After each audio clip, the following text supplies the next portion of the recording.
All right, it's time to do a little cornhole board making here. I've already built the frames and the put the wood on the frame, and I have the hole drilled in there with I'd use the jigsaw this time. Usually I use a router, but a bit. This time I just went ahead and used the jigsaw to cut the hole. Right here, this is a piece of pre-sanded plywood that I got from the store. It's usually a little more expensive than regular plywood, but it's already pre-sanded because cornhole boards have to be smooth. As smooth as you can get them so the bags will slide properly. So right here I'm using a 120 grit sandpaper just to go back over it, make it a little more smoother. Like I said, it's very important that this part be as smooth as it can be even before it's painted, because the bags need that surface that's going to slide on. So I was 120 grit sandpaper on this one. All right, step two was after I got it nice and pre-sanded, well, nice and sanded over the pre-sanded plywood. I'm going to go ahead and put the Kilts primer over the entire board. These boards are going to be black and red and black, and have a white line down the corners of it. And so right now I'm just applying the Kilts pre-stain over the entire board before I get ready to put the painting, and before I get ready to paint the red and black on these boards. Okay, back to the cornhole boards. I got the hole cut now, and I've got the Kilts primer on it. I got the Kilts primer on it. What I'm gonna do now is I'm gonna lightly sand to get some of the grit from the pre-primer that's left on there. Just lightly sand with a 220 sandpaper. Then I'm going to start laying out the design, the stripes with painter's tape. It's going to go down like this. This is going to have a red, then a black area, and the other one's going to be reversed. It's kind of red and then a black top. So I'm going to do that now. I'm going to lightly sand this down with 220, and then I'm going to run my strips down, lines, so I can paint around them. And then the lines themselves, once I pull the painter's tape up, I'll put painter's tape back down over the red and black part, and then I'll paint the stripes white. All right, what I'm doing now is I got the other one over here finished with the lines and the red and the black. I just got to paint the white stripes, pull the tape off of it for the white stripe guide. So now on this one is a second cornhole board. I've sanded it down so it's nice and smooth with the primer on it. I'm going to run the painter's tape down and make the pattern for the, this one's going to have black and then red on the sides as the other one's reversed. So I'm going to do that now.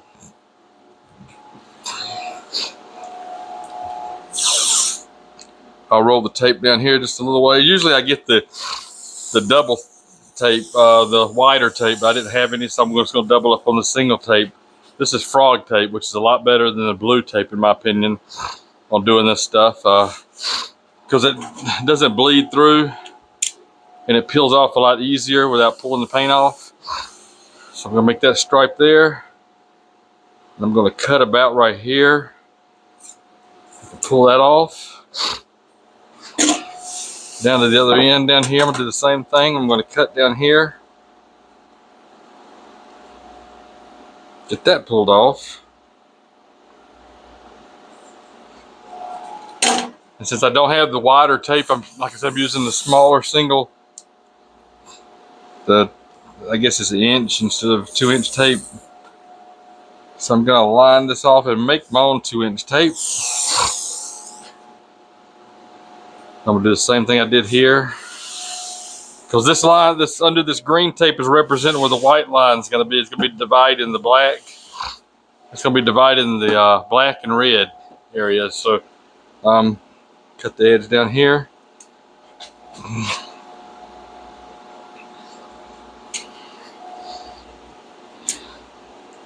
Pull this off. But yeah, I usually use the frog tape compared to that blue tape. Like I said, it doesn't bleed through as easy. It doesn't bleed through at all. Green tape's pretty good. It's a little bit more expensive, but I would rather pay a little more money than have stuff bleed through my boards or anything other project I'm doing. Got my lines laid out now. So it's going to represent the white line right here. And then I'm going to paint, like I said, I'm going to paint this black, this section here, red, red. Right in the middle here is going to be black, where between the two lines, and the red on the rest of the sides. And down here at the bottom will be black on this area down here. So I'm going to do that right now, and then we'll see how it turns out. All right, I'm going to pull the tape off now. I got the black and the red scheme going on there. I'm going to take the tape off, and you see the white line there. That's going to be the white line under the tape. And this frog tape sticks very well, so it's kind of hard to get off. It never hardly pulls the paint off. That's one good thing about it. Start pulling like this right here. You can see the white line under it. Go all the way up. This tape sticks really good. All right. At that white line. Let's see. Get the blade and peel this stuff up. Be a little bit easier. All right, there we go. Peel the other section of the side off. The green tape, frog tape. So what I'll do now is once this dries pretty good, I'll tape over the black and red parts and I'll paint the white line. So just the opposite of what I'm doing now. So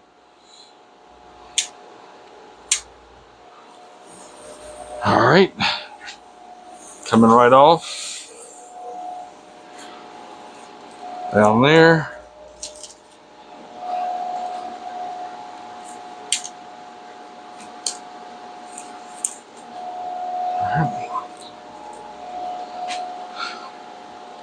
It's a little bit humid back here, so it's taking the paint a little bit longer to dry than normal.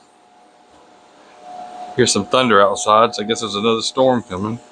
All right, and there's what I got going on. The lines right there are white now, and that's just the primer you see. So I'll go back and tape over the red and the black, and I'll paint the white line white with regular paint, 2 coats of white. Right now I got 2 coats of black, 2 coats of red. I also paint the inside of the circle white right there too.